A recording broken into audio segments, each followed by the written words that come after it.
50 years of hip hop celebrated last year. Okay. Right? Yeah. So Diddy would fall under the 50 years, right? Absolutely. 50 years of hip hop. We easily have Diddy inside of that. Russell Simmons is inside of that. Absolutely. 50 years of hip hop. Yeah. Who else would fit into 50 years of hip hop? Who wouldn't? You got Mace. You got Mace, Redman, Method Man, LL Cool J. Let's not only talk about the music. Let's talk about the industry as a whole. Let's talk about For Us By Us. FUBU. Wouldn't that fit in that 50 years? Yeah. FUBU brand. Damon John. Damon John. Yeah. Damon John. Yeah. Damon John. All the Kevin artists. Lyles, Kevin Lyles. Steve Stout. Steve. But you can go Andre Harrell. Yeah.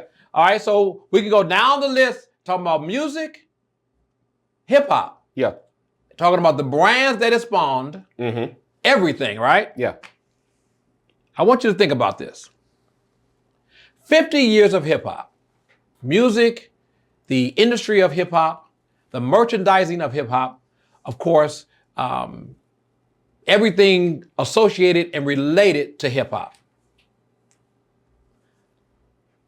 How much money do you think in 50 years did hip hop generate in all of those facets and forms? Yeah. How much money?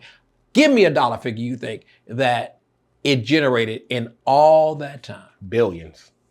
I go trillions. Yeah. Think about it. Yeah. I mean, really put your mind on it.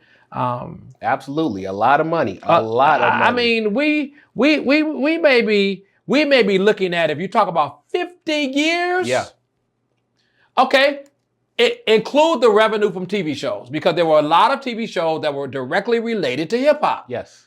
And the brands that benefited off of hip hop. And the brands that generated off of it. How much money do you think that industry generated over a 50-year span? Yeah, it got to be, like you said, I would say in the trillions. Yeah. Now earlier, I talked about, and I have the stat right here.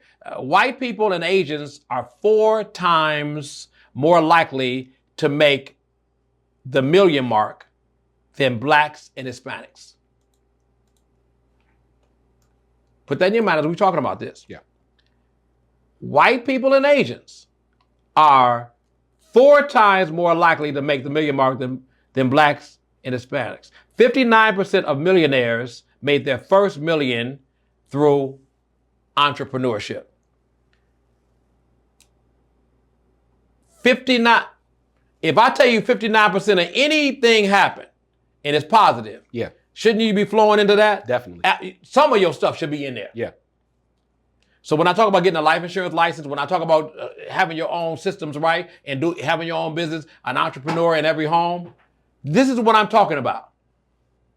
Now look at 50 years of hip hop, and I want you all to think with me. Name some major, in that same 50 years, name some major industries that started. Social media. Yeah. Okay, yeah. Name another one. Cell phones. Cell phones. Yeah. We can go to, outside of that, Elon Musk started with the Starlink and the going to the moon and the space whole program, whatever. Yeah. That's all in industry. that time, we had cassettes, Amazon, the cassettes, new way to CDs, and then streaming. And streaming. Yeah. All right. So here's, you know, when I get to stuttering, it's going to be something big. Here is something that we need to consider heavily. If black people are the genesis, like in so many other art forms, of hip hop, who got the money? Yeah. Who got that money? And then have we not learned anything? Because there are no new black hospitals in 50 years, owned and controlled.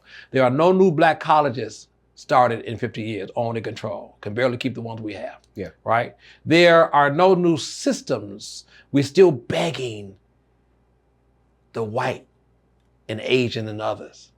We can't even buy hair in our community without the Asians. Yeah. We don't own no system, but yet we created something that just celebrated 50 years that is at least a multi-trillion-dollar industry and still making money. And then to boot, many of the artists that created hip hop music over the last 50 years, as of late, have been selling their publishing rights to other companies. Yeah. So the music is not even gonna land with Black folks. I want y'all to really consider this as we talk about, you know, how we deal with politics and everything else and what we do have and what we don't have.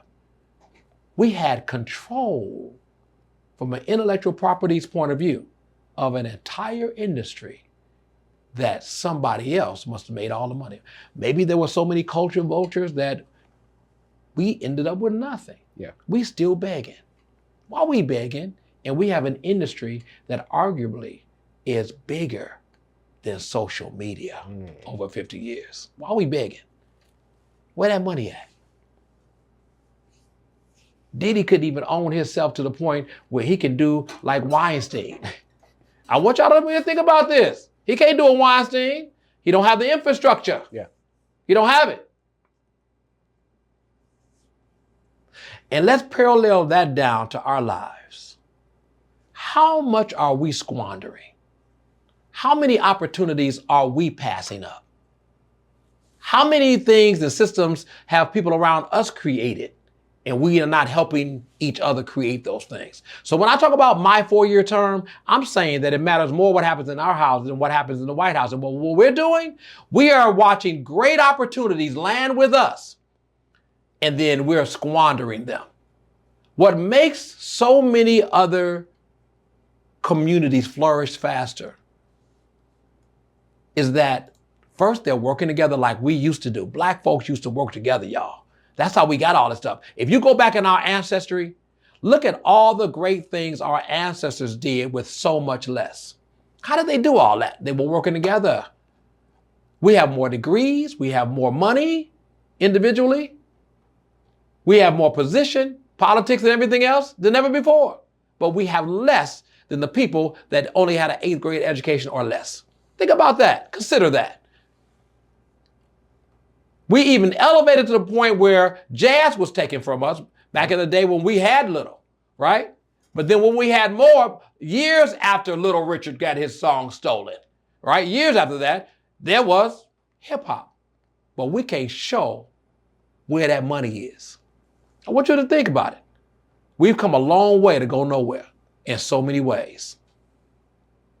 Because maybe we are still up for the bamboozling, like Malcolm X said, that we drank the Kool-Aid or too much of it, that the same white structure that is 4 times richer than you are with the wealth gap, we're so enamored by them that instead of building our own systems, we still want to drink from their fountain because we believe their water is colder. And as soon as we put our head down and go drink from that fountain, they cut it off. Because something has taken this money, and it keeps happening because maybe we're making deals with the devil.